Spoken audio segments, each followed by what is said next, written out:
السلام علیکم ورحمۃ اللہ وبرکاتہ نحمدہ ونصلی ونسلم علی رسولہ الکریم اما بعد فاعوذ باللہ من الشیطان الرجیم بسم اللہ الرحمن الرحیم اللہم رب اشرح لی صدری ویسر لی امری واحلل عقدۃ من لسانی یفقہوا قولی اللہم رب زدنی علما وعملا اللہم رب زدنی علما وعملا اللہم رب زدنی علما وعملا اللہم اعتق رقبتی من النار اللہم رب یسر ولا تعسر وتمم بالخیر وبک نستعین۔ اللہ تبارک و تعالیٰ کا کروڑ احسان ہے جس نے ہمیں قرآن سیکھنے اور سمجھنے کا موقع دیا۔ اللہ تبارک و تعالیٰ سے دعا ہے کہ ہمیں اس پر عمل کرنے اور اسے دوسروں تک پہنچانے کی بھی توفیق عطا فرمائے۔ سب سے پہلے ہم حمد خدا بیان کرتے ہیں، اس کے بعد ہم اپنے سبق کا آغاز کریں گے۔ تیری آزمائشوں سے ہوں بے خبر، تیری آزمائشوں سے ہوں بے خبر، یہ میری نظر کا قصور ہے۔ تیری راہ میں قدم قدم، کہیں عرش ہے کہیں طور ہے۔ یہ بجا ہے مالک دو جہاں، میری بندگی میں فطور ہے۔ یہ خطا ہے میری خطا مگر، تیرا نام بھی تو غفور ہے۔ یہ بتا میں تجھ سے ملوں کہاں، مجھے تجھ سے ملنا ضرور ہے۔ اور رب ذوالجلال کہیں دل کی شرط نہ ڈالنا، ابھی دل گناہوں سے چور ہے۔ تو بخش دے میرے سب گناہ، تو رحیم ہے تو غفور ہے۔ حمد خدا کے بعد ہم بڑھتے ہیں آج کے اعوذ باللہ من الشیطان الرجیم بسم اللہ الرحمن الرحیم۔ بلا ما کسبا، بلا میں دیکھیں کھڑی زبر آ گئی، ایک الف کے برابر لمبا کریں گے۔ ما کسبا میں دیکھیں نون ساکن کے بعد کاف آ گیا، تو اس کا پڑھنے کا رول کیا ہوگا کہ جب بھی نون ساکن کے بعد کوئی ایسا لفظ آ جائے جو نہ اظہار کے خاندان میں سے ہو، اظہار کا خاندان کون سا ہے؟ 6 حروف ہیں، حمزہ، ہا، عین، ہا، غین، خا، اور نہ ہی ادغام کے حروف میں سے ہو۔ ادغام کے بھی 6 حروف ہیں جس کا مجموعہ یرملون ہے، یا، را، میم، لام، واو، نون، اور نہ ہی با ہو، با ایک ہی ممبر رکھتا ہے، با وہ اقلاب یعنی کہ ہو، اقلاب کا ایک ہی ہے با، تو ان کے علاوہ اگر کچھ ہو تو وہاں پر اخفا کریں گے۔ اخفا کا مطلب چھپا کے پڑھیں گے، یہاں ہم نے چھپا کے پڑھنا ہے۔ بلا ما کسبا، بلا ما کسبا، سیئاتوں، سیئاتوں میں دیکھیں تنوین کے بعد واو آ گئی، تو ہم نے رولز کیا پڑھے تھے کہ جب بھی نون ساکن یا تنوین کے بعد کوئی ایسا حرف آ جائے گا جو یرملون میں سے ہوگا، یا، را، میم، لام، واو، نون میں، وہاں ادغام ہوگا یعنی کہ ملائیں گے۔ ادغام کا مطلب ملانا، مدغم کر دینا، تو یہاں پہ ملائیں گے سیئاتوں وَأَحَاطَتْ، وَأَحَاطَتْ میں دیکھیں الف پیچھے زبر آ گئی، الف مدہ کا قاعدہ جاری ہو رہا ہے۔ وَأَحَاطَتْ بِهِ، بِهِ میں دیکھیں ہا کے نیچے کھڑی زیر، ایک الف کے برابر لمبا کریں گے۔ وَأَحَاطَتْ بِهِ خَطِيئَتُهُ، خطی میں دیکھیں یا مدہ ہو گیا، یا ساکن پیچھے زیر یا مدہ، اور حروف مدہ کے بعد حمزہ اسی لفظ میں آ گئی ہے، تو ہم نے رول پڑھے تھے کہ اگر حمزہ اسی کلمے میں ہو تو مد متصل ہوگا، 2 ڈھائی الف کے برابر لمبا کریں گے۔ خطیئتہ،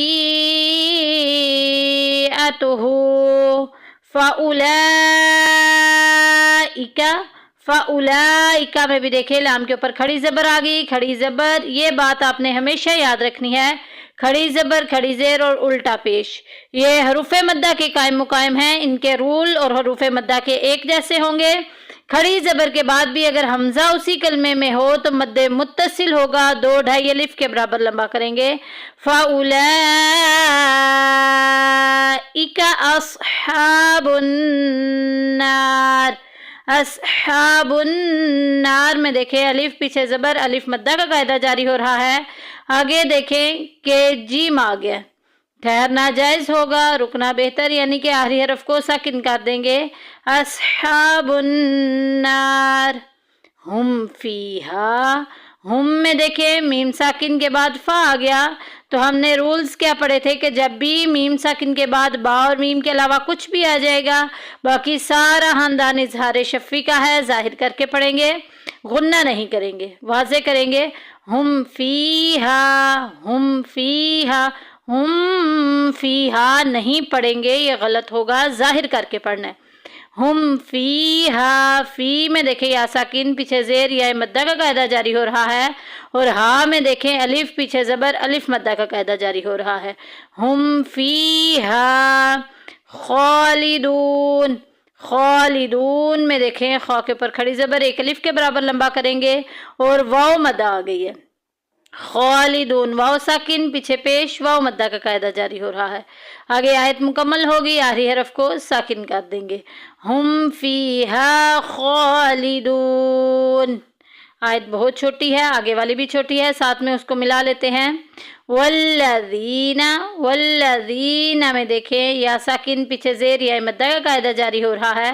والذین، ایک الف کے برابر اس کو لمبا کریں گے۔ والذین آمنو، آ کے اوپر دیکھیں کھڑی زبر آ گئی، ایک الف کے برابر لمبا کریں گے۔ نو میں دیکھیں واو ساکن پیچھے پیش، واو مدہ کا قاعدہ جاری ہو رہا ہے۔ آمنو وعملوا الصالحات، وعملوا میں دیکھیں صاد کے اوپر کھڑی زبر آ گئی، ایک الف کے برابر لمبا کریں گے۔ وعملوا الصالحات، ہا کے اوپر بھی کھڑی زبر، ایک الف کے برابر لمبا کریں گے۔ وعملوا الصالحات اولئک، کھڑی زبر آ گئی۔ ابھی میں نے آپ کو کیا بتایا کہ کھڑی زبر، کھڑی زیر، الٹا پیش حروف مدہ کے قائم مقام ہیں، الف مدہ، واو مدہ یا مدہ کے، ان کے بعد بھی اگر حمزہ اسی کلمے میں آئے تو مد متصل ہوگا۔ اولئک اصحاب الجنہ، نون مشدد آ گئی، پورے قرآن پاک میں جدھر جدھر بھی نون کے اوپر شد آئے گی ہم غنہ کریں گے، ناک میں آواز لے کے جائیں گے۔ آگے جیم آ گیا، وقف کی علامت، آخری حرف کو ساکن کر دیں گے۔ اور اگر گول تا ہو تو اس پہ وقف کرنے کا طریقہ کیا ہوتا ہے کہ گول تا کو جب بھی وقف کرتے ہیں تو ہائے ساکنہ سے بدل دیتے ہیں، یہ بات یاد رکھنی ہے۔ اصحاب الجنہ، نہ ہم فیہا، میم ساکن کے بعد فا آ گیا، تو رول کیا تھا کہ جب بھی میم ساکن کے بعد با اور میم کے علاوہ کچھ بھی آ جائے گا اظہار شفی کا قاعدہ جاری ہوگا۔ ہم فیہا، ظاہر کر کے پڑھیں گے۔ ہم فیہا، فی میں دیکھیں یا ساکن پیچھے زیر یا مدہ کا قاعدہ جاری ہو رہا ہے، اور ہا میں دیکھیں الف پیچھے زبر، الف مدہ کا قاعدہ جاری ہو رہا ہے۔ ہم فیہا خالدون، خا کے اوپر کھڑی زبر آ گئی، ایک الف کے برابر لمبا کریں گے۔ دون میں دیکھیں واو ساکن پیچھے پیش، واو مدہ کا قاعدہ جاری ہو رہا ہے۔ آیت مکمل ہوگی، آخری حرف کو ساکن کر دیں گے۔ اب ان دونوں آیات کی ہم قرات پڑھ لیتے ہیں۔ بلا من کسب سیئۃ وحاطت به خطیئته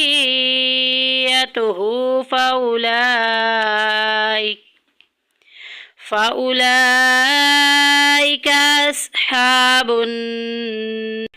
هم فیہا خالدون۔ والذین آمنوا وعملوا الصالحات أولئک أصحاب الجنہ هم فیہا خالدون۔ بڑھتے ہیں ان کے ترجمہ و تفسیر کی طرف۔ اللہ تبارک و تعالیٰ نے قرآن مجید کی ان آیات میں کیا ارشاد فرمایا؟ بلا، بلکہ ہاں ہاں بھی اس کا ترجمہ ہوتا ہے ہاں کیوں نہیں۔ من کا سبا جس نے کمایا سیئاتن گناہ، سیئاتن گناہ، ہاں کیوں نہیں جو گناہ کمائے، وَأَحَاطَ بِهِ خَطِیئَتُهُ اور اس کی خطا اسے گھیر لے، فَأُولَئِکَ پس وہی لوگ اصحاب النار دوزخ والے ہیں، ہم فیہا خالدون وہ اس میں ہمیشہ رہیں گے۔ اب اس آیت سے کیا مراد ہے کہ ہاں کیوں نہیں جس نے گناہ کمایا اور اس کی خطا نے اس کا گھیراؤ کر لیا، اس کی خطا نے اسے گھیر لیا۔ اس آیت میں گناہ سے مراد شرک اور کفر مراد ہے، اور احاطہ کرنے سے مراد یہ ہے کہ نجات کی تمام راہیں بند ہو جائیں اور کفر و شرک پر ہی اس کی موت ہو جائے، کیونکہ مومن جیسا بھی ہو، جتنا بھی گناہ گار ہو، گناہوں سے گھیرا ہوا نہیں ہوتا۔ اس کی جو طاقت ہوتی ہے وہ ایمان ہوتی ہے، جو اس کی سب سے بڑی نیکی ہوتی ہے، اور وہ ایمان کے ساتھ مرتا ہے، اور اس میں اس کی بچاؤ کی ایک صورت ہوتی ہے۔ اگر اللہ تعالیٰ کی رحمت ہو تو وہ انشاءاللہ تعالیٰ ضرور بر ضرور ایک نہ ایک دن اپنے گناہوں کی سزا بھگت کے جنت میں چلا جائے گا۔ حدیث پاک کا مفہوم ہے کہ نبی پاک صلی اللہ علیہ وآلہ وسلم نے ارشاد فرمایا کہ میرا جو امتی بھی جس نے لا الہ الا اللہ محمد رسول اللہ سچے دل سے پڑھا، اور وہ انشاءاللہ تعالیٰ ضرور بر ضرور جنت میں چلا جائے گا۔ تو اب اس سے یہ کوئی بندہ بھی یہ نہ سمجھے کہ ہم نے تو آخر کار جنت میں ہی جانا ہے، جیسے یہودیوں کے نظریات تھے کہ ہمیں صرف 40 دن عذاب ہوگا، اس کے علاوہ نہیں ہوگا۔ اب اس کی وضاحت میں اپنے دماغوں میں یہ نہ بٹھا لیں کہ ہم نے آخر کار جنت میں ہی جانا ہے۔ ایمان سلامت لے کے ساتھ جانے کی کوئی گارنٹی نہیں کسی کے پاس۔ ہم نہیں جانتے کہ ہم جو اعمال کرتے ہیں یہ ہمارے ساتھ جائیں گے یا نہیں جائیں گے۔ اگر قسمت جو ہے وہ بد ہو جائے نہ بد ہو جائے، انسان گناہوں کی دلدل میں وہ گرتا چلا جائے اور واپسی کی کوئی امید نہ نظر آئے، تو وہ پھر ایک دن ایسا بھی آتا ہے کہ جب وہ گناہوں سے چورو چور پھر کفر و شرک کرنے لگ جاتا ہے۔ اللہ تبارک و تعالی ہم سب کو ایسے گناہوں سے بچائے، ہم سب کے ایمانوں کی حفاظت فرمائے، اور ہم سب کو صحیح معنوں میں قرآن کریم پڑھ کر اس پر عمل کرنے کی توفیق عطا فرمائے۔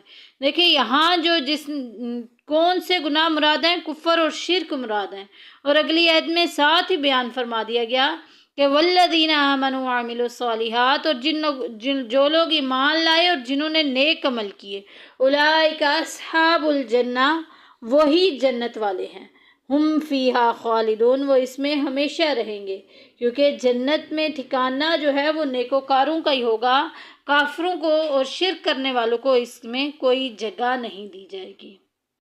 اللہ تبارک و تعالی ہم سب کے ایمانوں کی حفاظت فرمائے اور ہم سب کو اپنے حفظ و ایمان میں رکھے۔ اپنی دعاؤں میں یاد رکھیے گا، آپ کی دعاؤں کی طلبگار